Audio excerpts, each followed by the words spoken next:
What's up, people? Welcome to another live edition of Blacklisted Radio. It's good to be back. It's so fun, the times that we live in. I'm your host, Doug Owen. The date is the 22nd of April, 2018. You can go to my website, blacklistedradio.com. We have an interactive chat room and a lot of cool features on the house.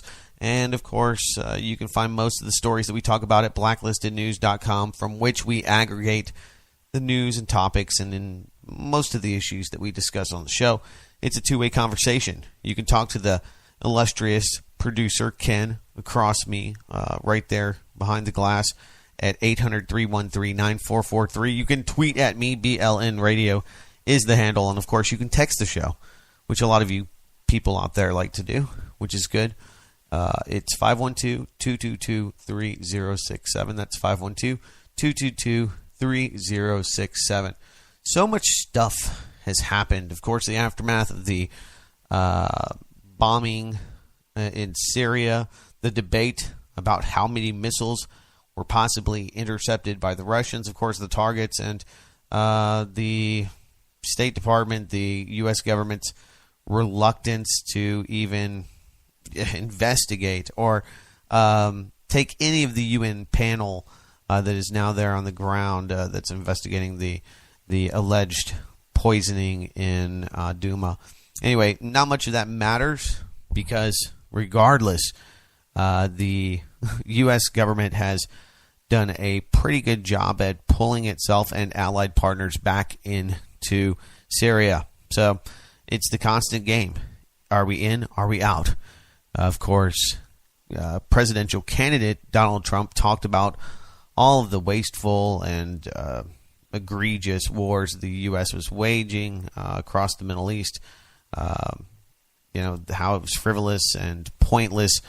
But if you listen to the show, if you are, somewhat awakened to geopolitics, oil politics, many people understand that the grander, larger plan that has been written out in so many documents, from the World Bank to the National Geostrategy reports that the CIA and other contractors and think tanks / consultants have come up with, is that part of the problem is that Europe is dependent upon Russian gas.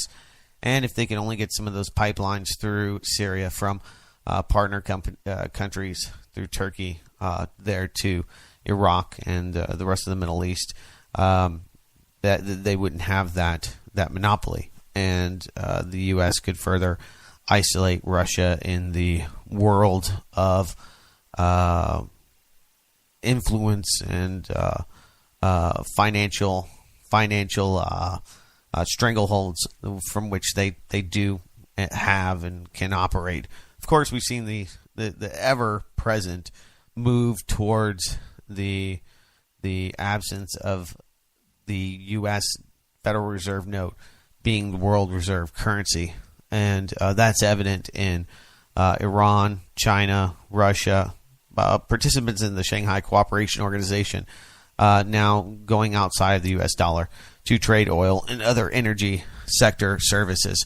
So the Silk Road is definitely being laid out, and it's really hard to tell because, the Chinese, they have all sorts of grandiose plans that sound like they are, on track to take over the world.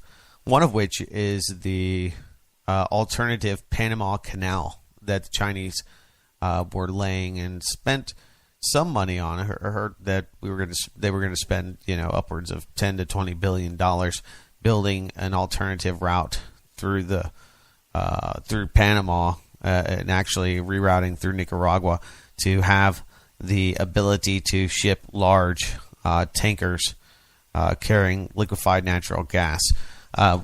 Some that are so large that are not able to get through the Panama Canal. Now, if you actually go to Nicaragua, there's not a lot happening there. So some of the grandiose plans, especially by Russia and China, don't come to fruition. Same thing for the United States. Syria is a fine example of where we see this power struggle between the U.S. and Russia, and unfortunately, the people of Syria themselves, even Bashar al-Assad to some extent, are at the mercy of these world powers. I think most of you probably are very skeptical and believe that this is just another false flag operation, which I mean, there's no reason that it wouldn't be. There's no one that benefits more than the powers that be, that Syria used chemical weapons on their people. So the fog of war. People are, we talked about it a lot. I guess it was 2 weeks ago now, from Senator Graham to Nancy Pelosi. It doesn't matter. Everybody's on board with bombing Syria and regime change. A great piece that we put out this week, Kate Harveston, who writes for BlacklistedNews.com, did a piece on the Operation Timber Sycamore. If you're not familiar, it's a ongoing covert war that Obama started, that Trump has continued. The pumping of millions of dollars into the hands of U.S. CIA friendlies on the ground, giving them everything from tow missiles to man pads, anti-aircraft artillery that these rebels have used against the state defenses and Bashar al-Assad's army. So if that's not a war, or if that's not war worthy, then I don't know what is. But then again, Congress has failed to acknowledge what's happening in Yemen, and there's no declared war taking place in Syria today. Although the U.S. footprint around the world is expanding, our military partners are arming. Now we have the Japanese for the first time in 100 years? Not quite that long, but since World War II, activating their Marines. And of course, all of these things are huge for the military-industrial complex. Speaking of which, after mass air shootings, there was a huge jump in the value of Raytheon stock, $2.5 billion immediately following the strikes. Interestingly enough, Amity Underground caught some Kramer. I kind of forgot that Jim Cramer was still on TV when he talked about, some of the elite and the Federal Reserve manipulating the economy. Back in 2008, a lot of people were listening to Jim Cramer. I don't know. I don't take investment advice from him, but he is the host of Mad Money and pretty popular, a pretty outspoken guy. And he noted that all of these companies always see a huge increase when there is tragedy. I guess it would be the same thing for weapons manufacturers or arms manufacturers in the U.S. When there is a school shooting, you see a huge stock rise because, those are the things that move the market. Huge bombing campaigns are a sign that missiles will be needed, unfortunately. So I don't think that it's really conspiracy theory or that strange. It does show you the value of war. $2.5 billion. I mean, that's a lot of cash in a public company. In fact, the Cambridge, Massachusetts-based company saw its market capitalization rise by $2.5 billion in response to President Donald Trump's decision to strike Syria. This caps a few years of impressively solid growth for Raytheon, whose stock price has risen roughly 30% since the start of Saudi Arabia's carpet bombing of Yemen using the American-made Smart missiles. So, when you hear, especially people like Bernie Sanders and a lot of the people on the left talk about the waste and how the government could be spending that on social systems, social security safety nets for the public good.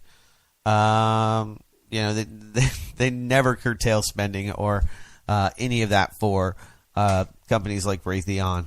The omnibus that just went through, which is not a big deal anymore. Billions or trillions of dollars for weapons manufacturers and a few $1 billion to run the government is pretty normal for most Americans. It's a new reality. So we have 420, which is now a national holiday. By the way, it's official. It's a holiday. People wish each other happy 420. Even the news media talked a lot about this holiday for those that imbibe in cannabis and, part of the counterculture, if you will. Brian Sadie had a pretty interesting piece on John Boehner. If you're not aware, this former Speaker of the House, Republican, staunch advocate against the legalization of marijuana, is now in the biz and making some money. Former Speaker of the House, John Boehner, and former Massachusetts Governor Bill Weld were added to the board of advisors for Acreage Holdings, an investment company heavily involved in the legal cannabis industry. The pair of former conservative leaders will certainly help to bring bipartisan support for the pro-legalization movement. They're also part of an emerging trend of conservative revolving door lobbyists working on behalf of the legal marijuana industry. Last summer, the former three-term Republican Senator Al D'Amato wrote an op-ed for the Daily News in support of the state medical marijuana bill. It was titled "My Epiphany, on medical marijuana." It explains why he came around on pot policy. At the end of this piece, there was a disclosure that Amato is paid as a paid senior advisor for the Marijuana Policy Project of New York, which I'm a big fan of MPP. We've had some of their higher-ups and really smart people on the show to talk about marijuana policy. And it's definitely a growing trend. That was one of the things that I noted was not so much that it's a personal right or something that really, it strikes the root for so many issues. The right for you to determine what you put in your body, what you do with your body. You hear people always talking about, well, you have a right to an abortion. You should be able to kill your baby. That's a big deal. But when it comes to vaccines, you should have the right to tell somebody, no, I don't want to put this in my body. I don't want a mandated drug. All of a sudden, you're crazy. It's quite a, it's just a odd social construct that has led to, I think, a lot of cognitive dissonance. By that I mean that people, they want freedom, but they don't want people to have free speech. They want freedom, but they don't want to look at the next door neighbor's crap in their front yard, and they decorate their front yard with, annoying yard gnomes.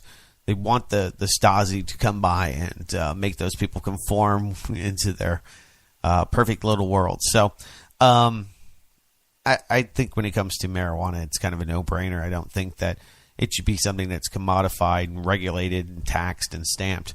That's what the government wants. That's what people like John Boehner and these companies that are heavily invested in profiting from these policies.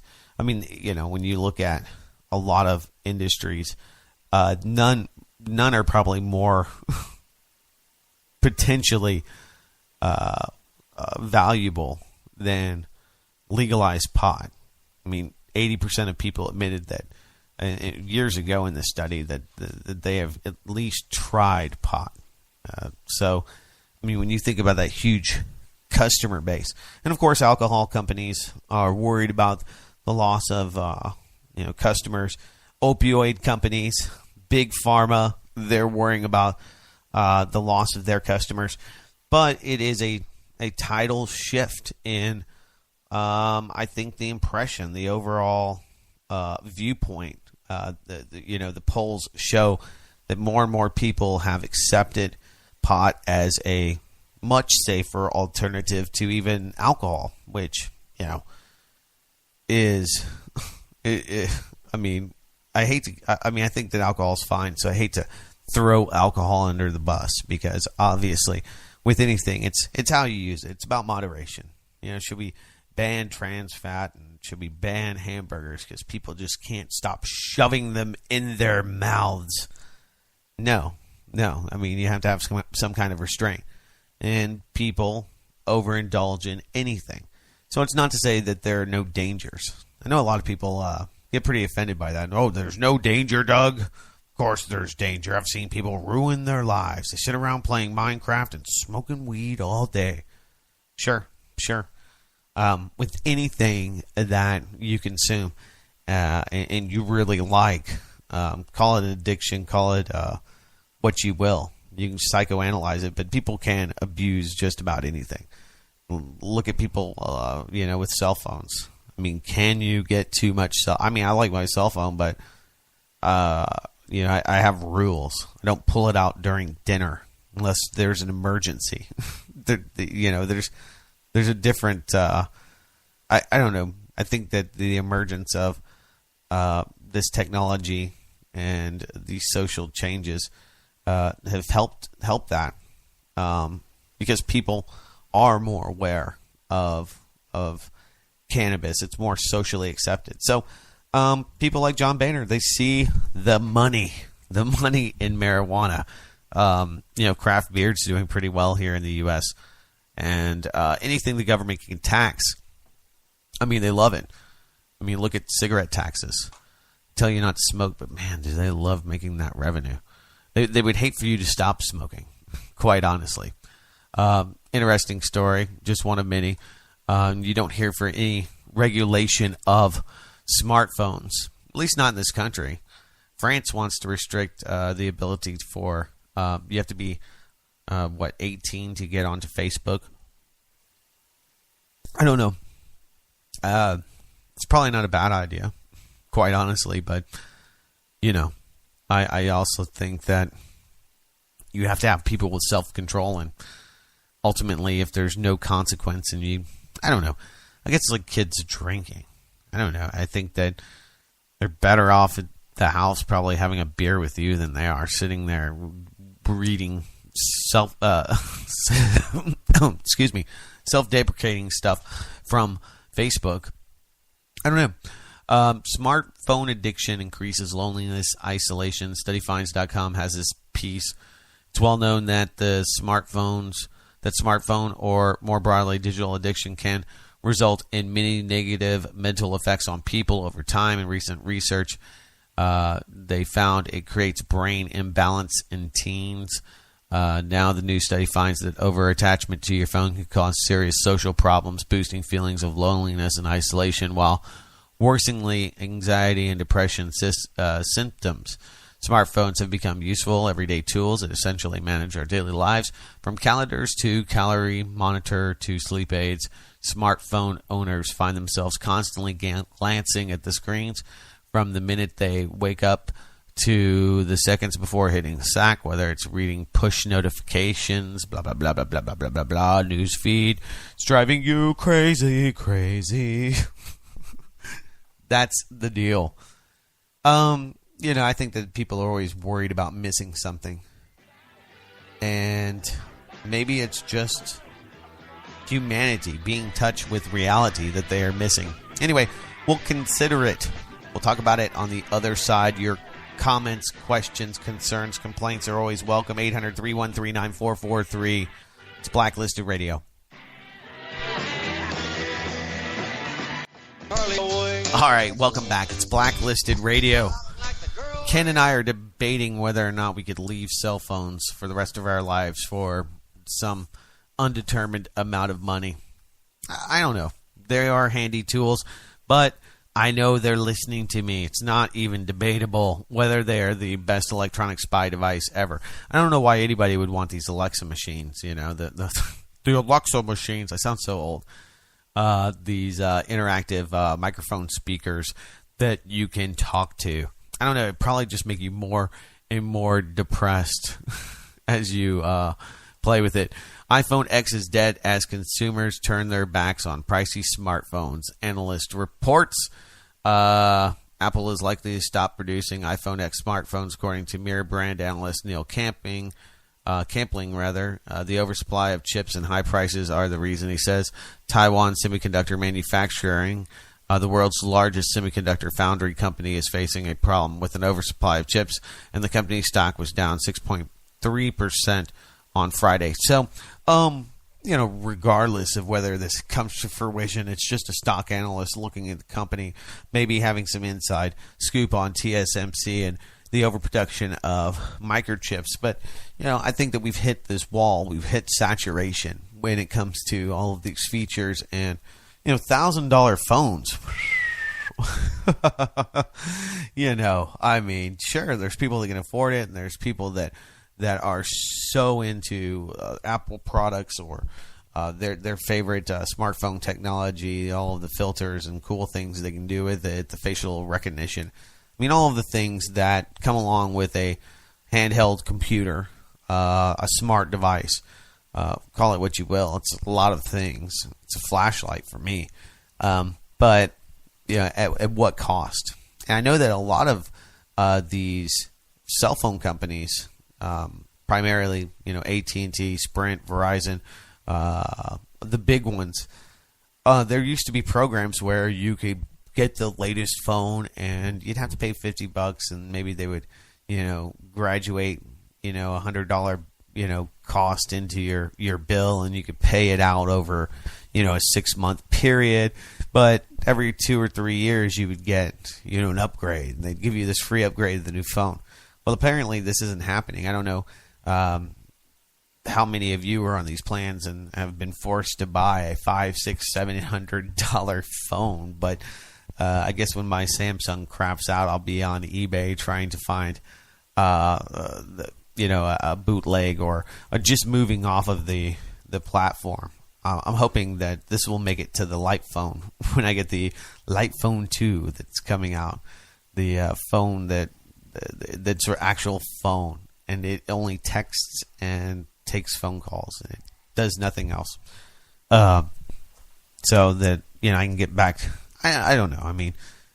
They are handy, but at the same time, everything in the smartphone, just like a lot of things, it's a culmination of all sorts of interesting things, like a camera, a phone, an email device, all in one. But it doesn't do anything really that well. If you really want to take nice pictures, a Canon, a Nikon, some kind of, really expensive camera is going to do you a lot better. But they're convenient. They're easy. There's a lot of metaphors for it there. So we should talk about some blacklisted news. Saw this story. It got quite a bit of attention, and brings a lot of the stuff that we talked about, a decade ago, kind of full circle. Government accidentally sends file on remote mind control methods to a journalist. When journalist Curtis Waltman filed a Freedom of Information Act request with the Washington State Fusion Center, which is partnered with the Department of Homeland Security to obtain information about Antifa and white supremacist groups. He got more information than he was looking for. He also accidentally received a mysterious file on psychoelectric weapons with the label EM effects on human body.zip. The file included methods of remote mind control, creepy images that you can find at blacklistednews.com. Show how government black vans can use these mind control devices on you in front of your home. It's kind of surreal, but it is real. More on the other side. Stay tuned. It's Blacklisted Radio.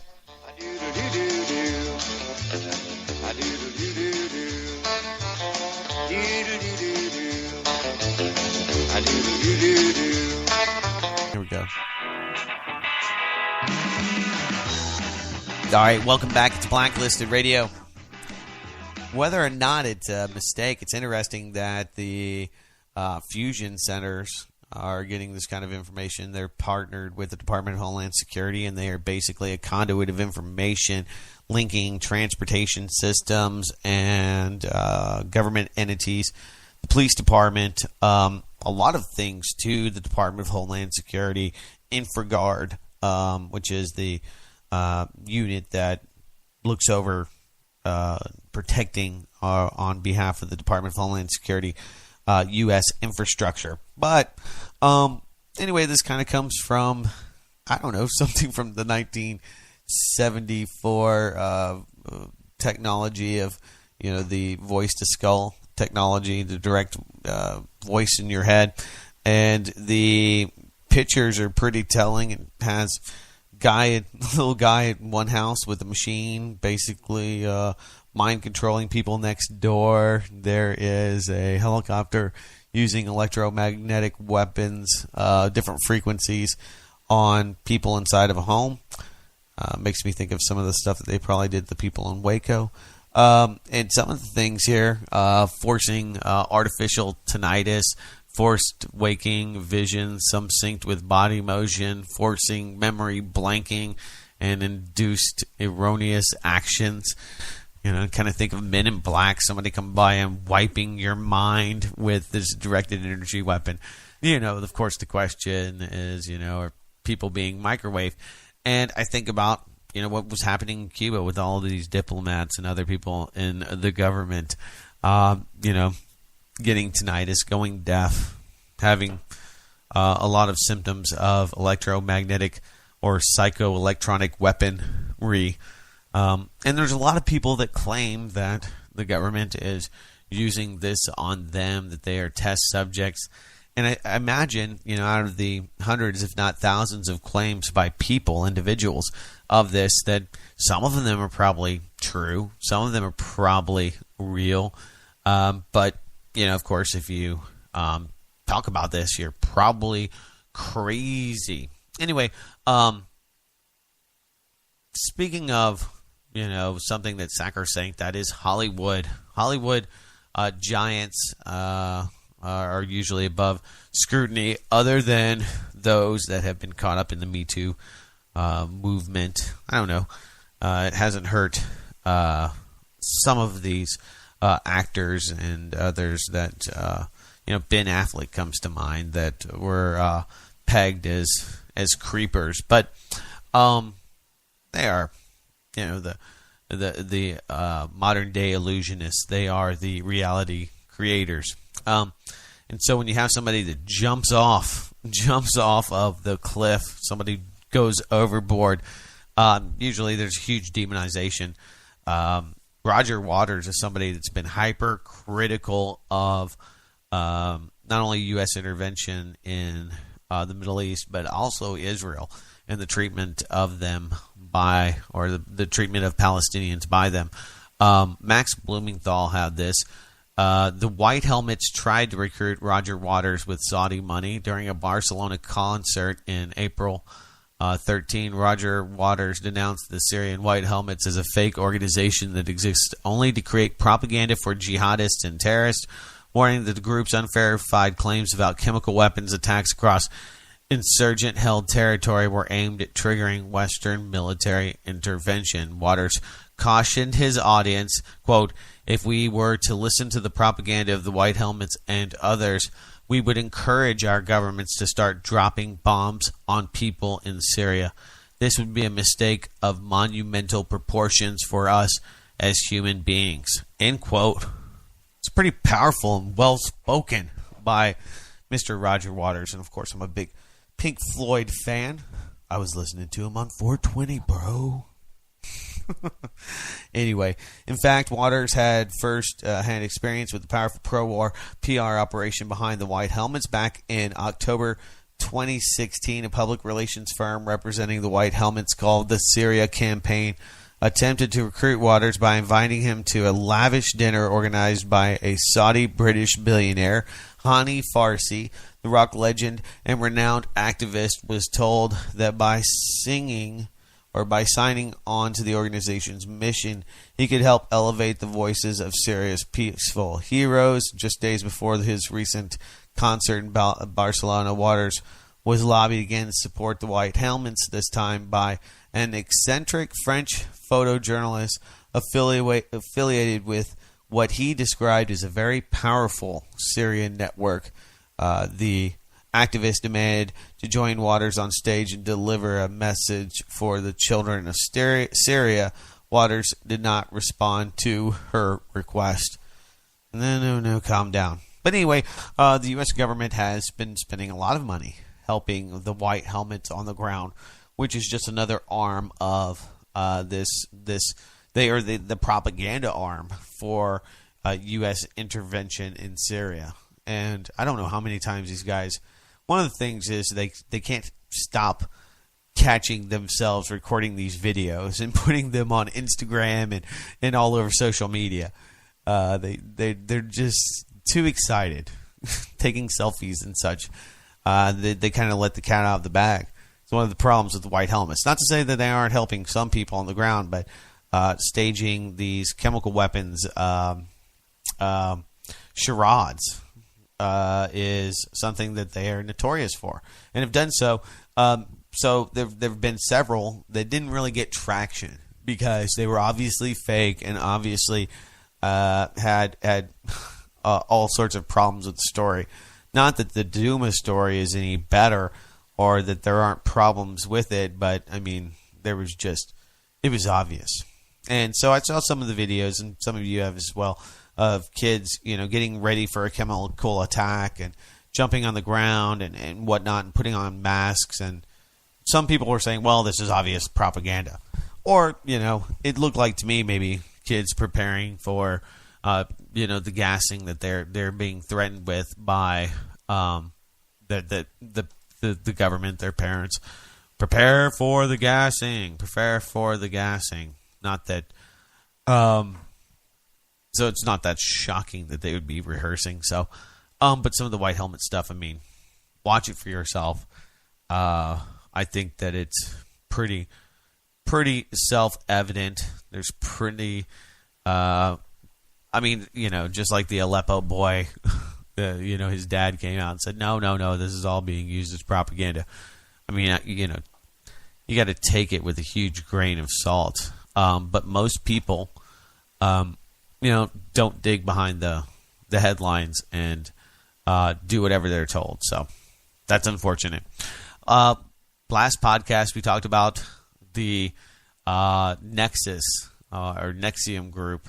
Nexium's the drug that people take it's the purple pill for belly aches, for heartburn. No, it's NXIVM, which is,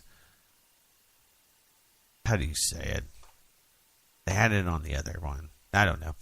But anyway, this actress that I'm not really familiar with, Allison Mack, was arrested for her role in the notorious upstate sex slave cult. Federal prosecutors announced Friday. So a few more people rounding up in this really interesting sex cult that has ensnared politicians, even people like Richard Branson. I mean, billionaires, Hollywood, all of it. Sex cults, creepy leader, making them all call him daddy. I mean, it has all of the hallmarks of what people have been saying that Hollywood is. It's a big sex cult.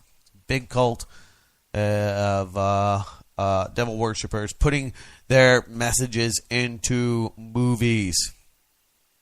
And that, I don't think they're completely wrong. I don't think that you're crazy for saying that. You're just very brash when you say that. People are like, oh, I don't know. I love that Taylor Swift, Doug. I don't know if she could be the Illuminati. Well, there's that. Anyway, we don't all necessarily agree that Britney Spears is a Disney mind control slave in my household, but at least 50% of the people in my house buy that. So I'll just leave it there. Wells Fargo fined $1 billion for stealing cars and jacking houses. Wells Fargo has been the whipping boy and one of the few banks that has paid any price for the horrendous raping of the American people during the 2008 bailout. Thank you, Hank Paulson. Thank you, George W. Bush, and co-conspirators, Timothy Geithner and others. Wells Fargo defrauded $800,000 car loan borrowers, forcing 274,000 of them into bankruptcy and stealing and wrongfully repossessing 25,000 cars. They also ripped off mortgage borrowers by failing to send their paperwork until after the deadline for filing it, and then finding them for not filing it on time. I mean, this is just horrendous. This is horrendous. People can go to jail for stealing a piece of bubble gum from a convenience store. In some places, you can get shot for it. And that no one has gone to jail. I mean, not the white collar suburban prison, a federal stay, a vacation. I'm talking about real state prison for these crimes is telling and egregious.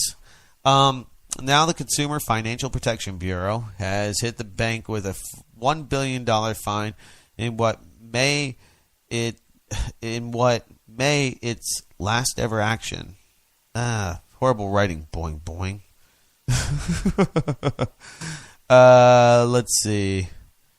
That's because Trump appointed Mick Mulvaney to run it. Mulvaney is on the record as wanting to shut down this investigation. Of course, you know who's running the economy. It's Goldman Sachs and the boys.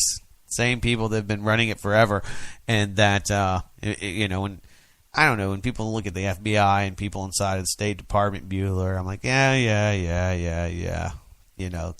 There's going to be more circle jerking on the Hill. Big deal. They're all in business with Russian oligarchs. They're all taking money from people who took money from Vladimir Putin. They all know people in the Ukraine. I mean, I don't care who it is. They all take money from foreign governments. They all let that happen. They all lobby and let warlords and murderers, war criminals, pad the coffers. That's not new. That's why I do think it's concerning that Donald Trump has taken so much money from not so great people, but that's how most politicians get to power. So it's not abnormal. It's not atypical. Anyway, so this is a huge fine, $1 billion, maybe more in the aggregate. But the question is, what really happens to these 800,000 people that lost their cars and maybe their livelihoods? All of the people that were triple charged and put into bankruptcy and had their lives ruined, literally ruined. I mean, if you've ever had to deal with the DMV or just a small fine, a traffic ticket, it's not even the money. I mean, sure, the few $100 is a pain. It's horrible, and for some people, it's, food on the table. It's a question of whether or not we have entertainment for the month or have the ability to, sustain life.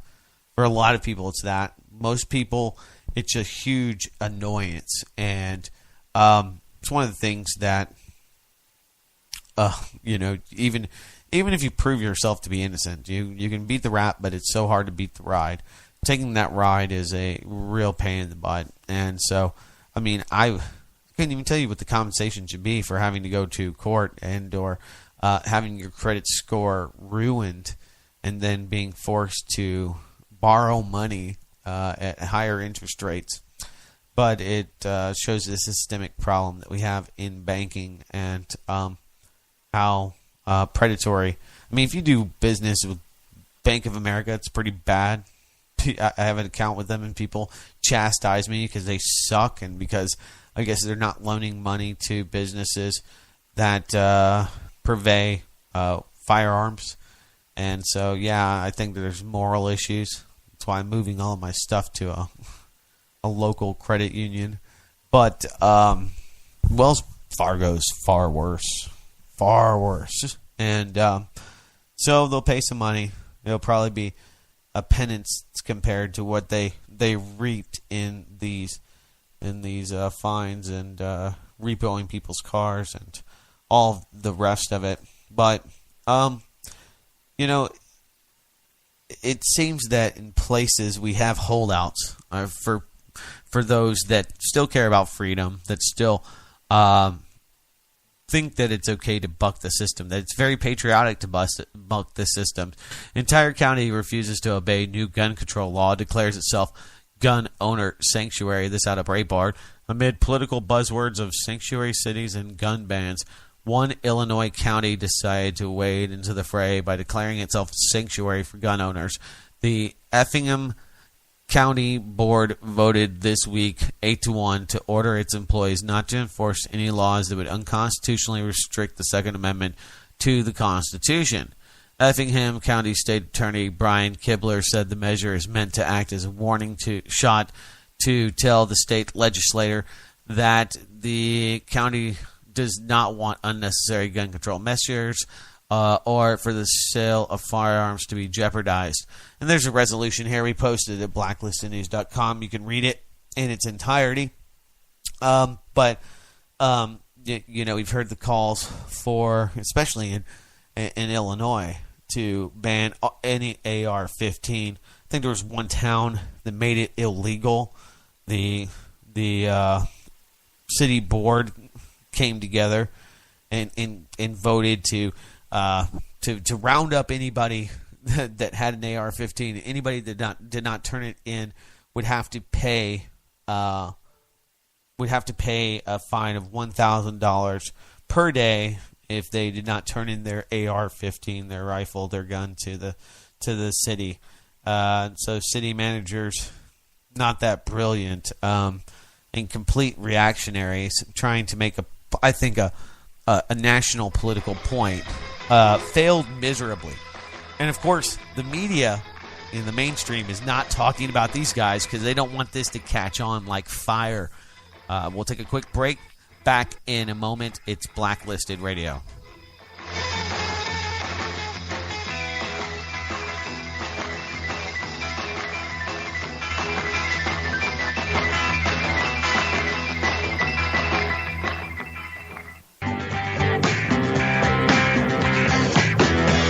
Welcome back. It's Blacklisted Radio. The police in New York City, and not only there, also near Flint, Michigan. They have a small police department here in this small town of Thetford. The Thetford Township has two main police officers at the department. The rural community outside Flint, Michigan, has amassed over 900 pieces of military equipment. And this is part of the 1099 program, something that Donald Trump really was adamant about pushing.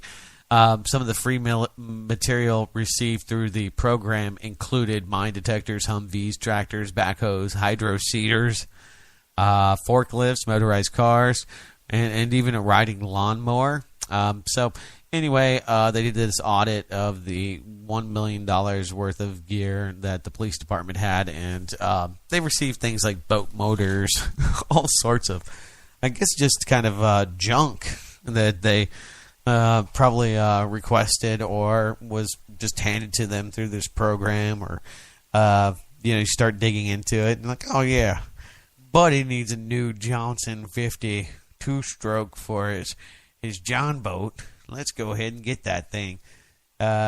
So the audit's bringing up that it looks like the police officers pretty much stole most of this stuff or gave it away. Some of the things like diving boots, Harry down the road, he likes to dive, so they had no use for it, and they decided to auction it off, kind of sell it to raise funds.